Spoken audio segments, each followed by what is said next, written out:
Hello coders, this is Jared with Renaissance Coders and welcome to another video covering Unreal Engine 4. In this video we are going to learn about the UE4 interface and what the panels in the interface can be used for. This video should be fairly short because it's just going to give you an introduction to the panels and what's going to be contained within those panels. For the purposes of this tutorial, we are only going to focus on the basic panels and windows that are contained within the UE4 interface, and those include the World Outliner, the Details panel, the Content Browser, the Modes panel, and the Message Log. So just for ease of use, I'm actually going to cover these from left to right in the default panel configuration.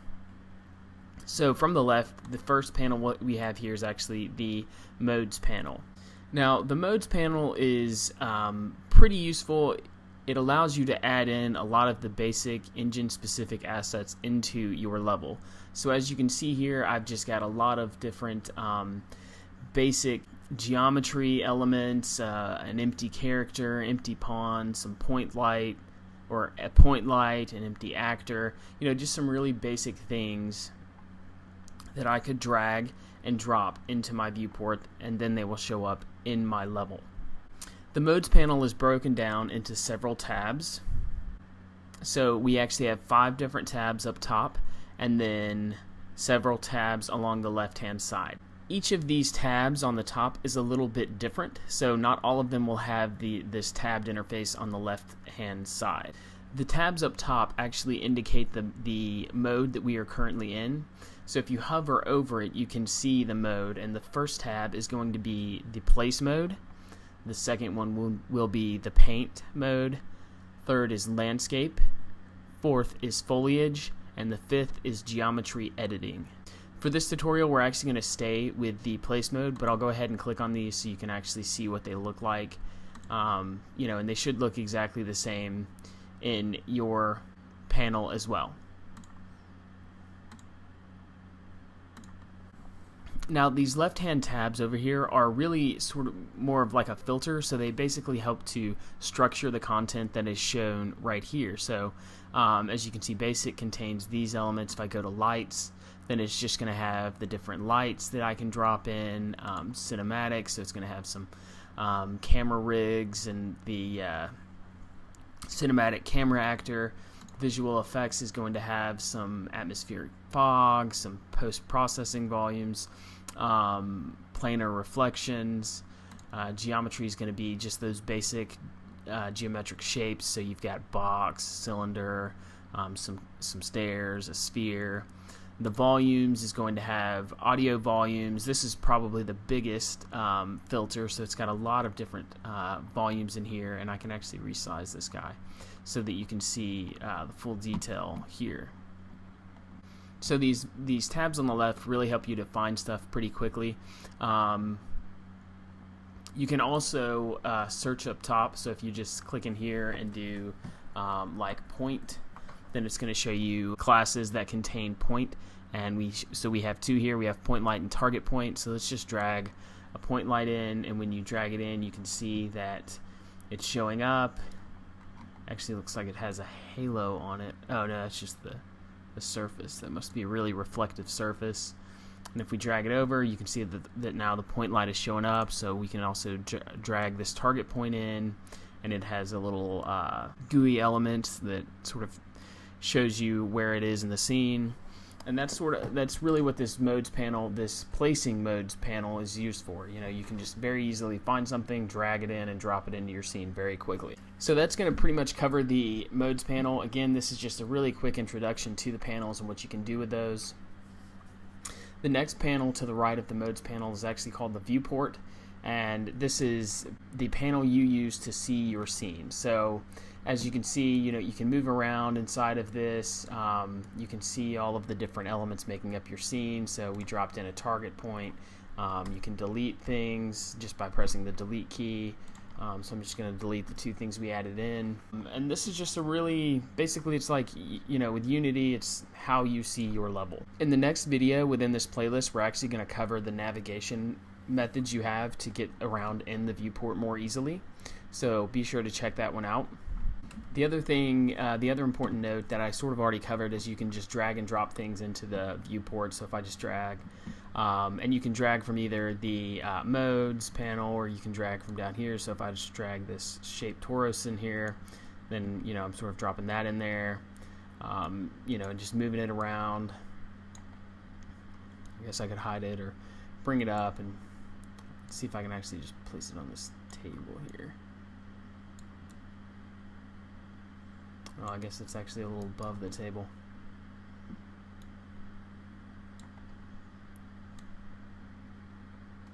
Oh, my stepping's a little too strong there. So, yeah, you can basically, all this allows you to do is really level design and help you see your actual level while you're creating it. Okay, so I'm going to go ahead and delete the torus there. Now, to the right, you can actually see the world outliner.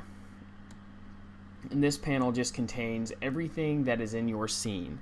So we have things that are hierarchically arranged by folders. So if I click on one of these, like the light source, and press F, then it will move me over to it, and that's just sort of like focusing or framing that asset, and this is just really to show you exactly what's in your scene. So if you're coming from Unity, this should be a fairly familiar concept to you. If you're creating a really large level, then there is a search bar up top, and I can just search for something like chair, and it's going to narrow down the assets shown to just what applies to the search. So we've got 2 different chairs in the scene, so those are what are showing up.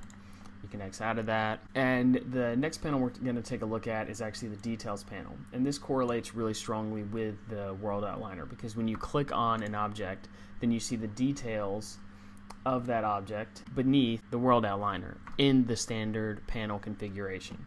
And this is really, this is where a lot of the functionality comes in. It's going to be based on the components that are added to the specific objects. So if I click on these, you can see the static mesh, the material that is applied, the physics, collision component. There's just a lot of information that's going to be applied to these. So, and it's going to be a little bit different for different types of objects as well. I did want to note as well in the world outliner that there are these eyeballs here, and if you click on one and then hide it, then it will no longer be shown inside of the viewport because it is now hidden. Okay, so it looks like it's actually trying to autosave. I'm going to cancel that. Again, these panels should be really familiar to you if you're coming from like Unity, for example.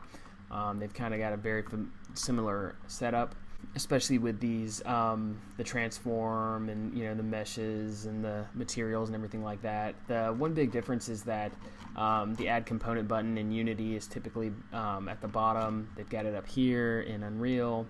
You've got a blueprints button as well. We're not going to worry about that until a little bit later. But that pretty much sums up these 2 different panels and how they correlate to one another for this introduction. So we're going to go ahead, and next we're going to move over to the content browser. And in the default window configuration, the content browser will be on the bottom of your screen or window. And the content browser, again, is a lot like Unity. They also have a very similar setup.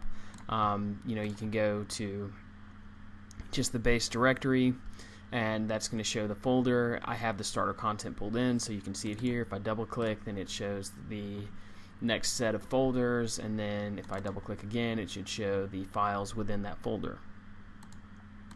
You can also use the back button, which works like a browser, so I'm actually going to go back to the audio folder that I was just in, and you can also use the breadcrumbs up here, so I can go back up to content.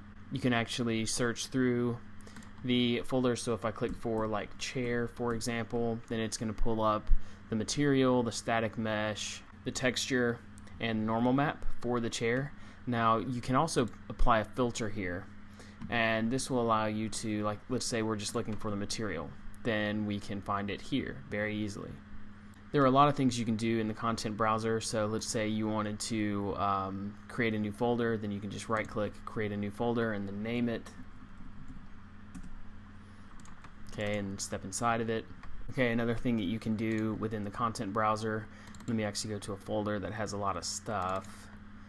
So as you can see, this folder has all of our materials from the standard content or the starter content, and if you click on view options, you can look at them as tiles, as a list, or as columns, and this is going to show the name, type, has scene color, size, just a lot of different information about the specific asset.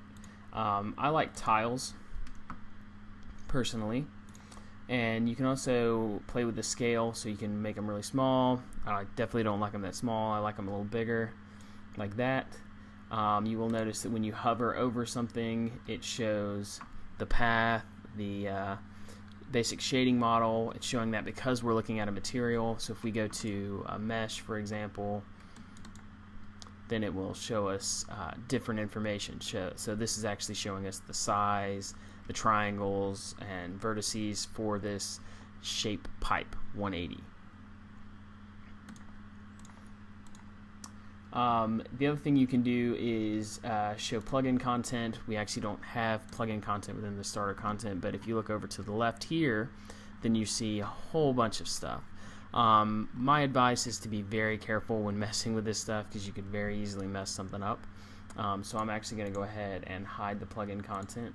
You can also do show folders. So if you don't have show folders, then it's just going to show everything in alphabetical order. I don't really like that because I like to have some sort of organization going, so I definitely like to have folders ticked on.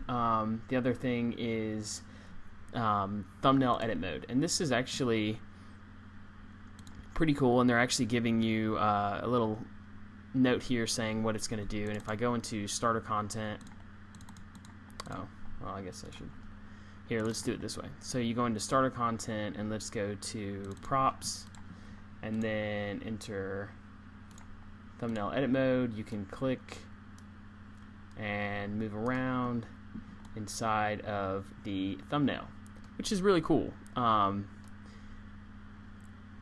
you'll see that it's got this asterisk here, and that's basically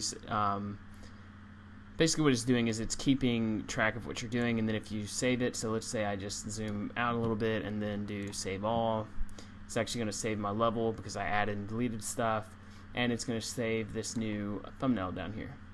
Okay, so as you can see, it saved it as this new sort of zoomed out thumbnail. Then when you're done, you can just click done editing. Okay, so that's going to pretty much cover the content browser. One more note on the content browser though is this left sidebar over here. You can actually hide that by clicking on this, and they're calling that the sources panel. So if you click on that, then it hides it, giving you a little more real estate here. I actually like to have that open so I can just quickly click on something and go to it. Now we do have one more panel that I wanted to cover, and that is the messages log. And as you can see, it's not actually shown here in the default configuration. It typically shows up after you do like a build, or if you've got an error showing, then it will pop up and show you that error. But I like to go ahead and have it open, and to do that you just click on Window, go down to Developer Tools, and click on Message Log. Okay, and that just pops this guy up here. And as you can see, it's just telling me some stuff about the engine. Basically I have a bunch of stuff disabled, but when you're actually doing a build, or you have editor errors, you will have stuff populating in here. Okay, that's going to do it for this basic introduction to the panels. Again, in our next video, we're going to take a look at moving around inside of the viewport. Be sure to check that video out. There's a lot of really cool things you can do in the viewport as far as navigation and making sure you can get around a little more quickly. So definitely check that one out. Be sure to drop us a like and subscribe if you're enjoying these videos, and as always, thank you for watching.